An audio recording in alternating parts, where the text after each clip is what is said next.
Iran जंग रुकवाने के बाद अमेरिका के राष्ट्रपति डोनाल्ड ट्रंप ने गाजा में इजराइल और हमास के बीच युद्ध खत्म करवाने के संकेत दिए हैं। पहले भारत पाकिस्तान के बीच युद्ध विराम करवाया, उसके बाद ईरान जंग रुकवाया और अब गाजा युद्ध भी खत्म करवाने के संकेत मिल रहे हैं। ट्रंप अपने खास अंदाज के लिए जाने जाते हैं। व्हाइट हाउस में जब पत्रकारों ने उनसे पूछा तो उन्होंने दावा किया कि इजराइल गाजा कॉन्फ्लिक्ट में अगले हफ्ते के भीतर सीज फायर हो जाएगा।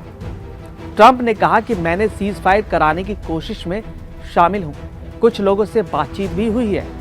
मुझे लगता है कि ये बहुत करीब है, मतलब गाजा और इजराइल के बीच कॉन्फ्लिक्ट खत्म हो जाए और ये युद्ध रुक जाए, ये बहुत करीब है। हालांकि ट्रंप ने ये नहीं बताया कि उन्होंने किससे बात की है। हमास इजराइल के बीच 21 महीने से संघर्ष चल रहा है और 56,000 फलस्तीनियों का खून बह चुका है। इसका जिम्मेदार कौन है? मासूम बच्चे, महिलाएं खंडर में जीवन बिता रहे हैं। उनके घर खंडर में तब्दील हो चुके हैं। वो दाने दाने को मोहताज है। हमास की तबाही के नाम पर फलस्तीनियों का खून बहा है। अब उन्हें दुनिया का इंतजार है। दुनिया किस तरह से फिर से गाजा को रिबिल्ड करने में मदद करती है, ये देखने वाली बात है। हमास ने 7 अक्टूबर 2023 को इजराइल पर हमला किया था। इजरायली आंकड़ों के अनुसार इस हमले में 1200 लोगों की मौत हो गई थी और 251 बंधक बना लिए गए थे। उसके बाद से इजराइल ने गाजा में ताबड़तोड़ हमले किए और एक तरह से गाजा को खंडर में तब्दील कर दिया। हमास के ठिकानों को तबाह कर दिया। हमास ने यह हमला इजराइल के कब्जे वाले गाजा की नाकाबंदी और हजारों फलस्तीनी कैदियों की रिहाई की मांग के लिए किया गया था।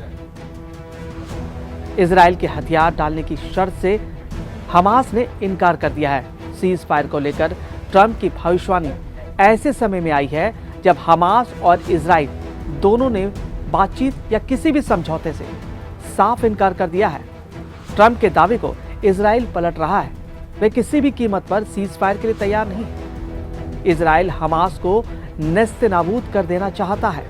हमास भी गाजा से लगातार इजराइल को सबक सिखाना चाहता है, लेकिन हमास के तेवर अब थोड़े नरम पड़ते नजर आ रहे हैं। हमास ने कहा है कि वो युद्ध खत्म करने के लिए किसी भी समझौते के तहत गाजा में बचे हुए बंधकों को आज़ाद करने के लिए तैयार है।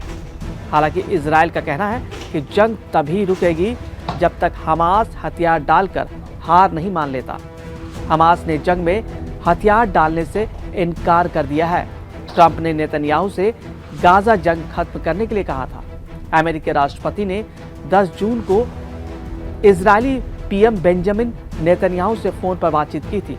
इस दौरान ट्रंप ने नेतन्याहू से गाजा में जंग को खत्म करने के लिए कहा था। ट्रंप ने कहा है कि गाजा में सीज फायर और बंधकों की रिहाई तक बात नहीं रुकनी चाहिए, बल्कि जंग को पूरी तरह से खत्म कर दिया जाए। ट्रंप ने कहा कि जंग रुकने से ईरान और सऊदी अरब के साथ चली बातचीत में मदद मिलेगी। इसके साथ अमेरिकी राष्ट्रपति ने एक बार फिर से भारत और पाकिस्तान के बीच युद्ध रुकवाने का भी क्रेडिट लेने की कोशिश की। उन्होंने कहा कि मैंने अपने अधिकारियों से दोनों देशों के साथ सभी समझौते रद्द करने के लिए कहकर भारत और पाकिस्तान के बीच युद्ध को रोक दिया था। राष्ट्रपति ट्रंप ने कहा कि सभी ने देखा कि भारत और पाकिस्तान एक बड़ी जंग के कगार पर थे। दोनों के पास परमाणु ताकत है, परमाणु हथियार है और ट्रंप ने दोनों ही देशों को धमकी देने की कोशिश की जंग रुकवाने के लिए कि अमेरिका दिल्ली और इस्लामाबाद के साथ बिजनेस नहीं करेगा, तब तक नहीं करेगा जब दोनों ही देश युद्ध को खत्म नहीं कर दें। उसके बाद जंग रुकी और सीज फायर हुआ। 10 मई को भारत और पाकिस्तान के बीच सीज फायर हुआ था। भारत और पाकिस्तान के बीच 4 दिनों तक एक दूसरे पर ड्रोन और मिसाइल हमलों से के बाद 10 मई को सीज फायर हो गया था। ट्रंप ने सबसे पहले अपने सोशल मीडिया प्लेटफॉर्म पर इसकी जानकारी भी दी थी। हालांकि भारत लगातार ये कहता रहा है कि सीज फायर पर सहमति भारत और पाकिस्तान के सेनाओं के सैन्य संचालन महानिदेशकों मतलब डीजीएमओ के बीच सीधी बातचीत के बाद हुई थी। हालांकि पाकिस्तान ने कई बार राष्ट्रपति ट्रंप को सीज फायर का क्रेडिट भी दिया था।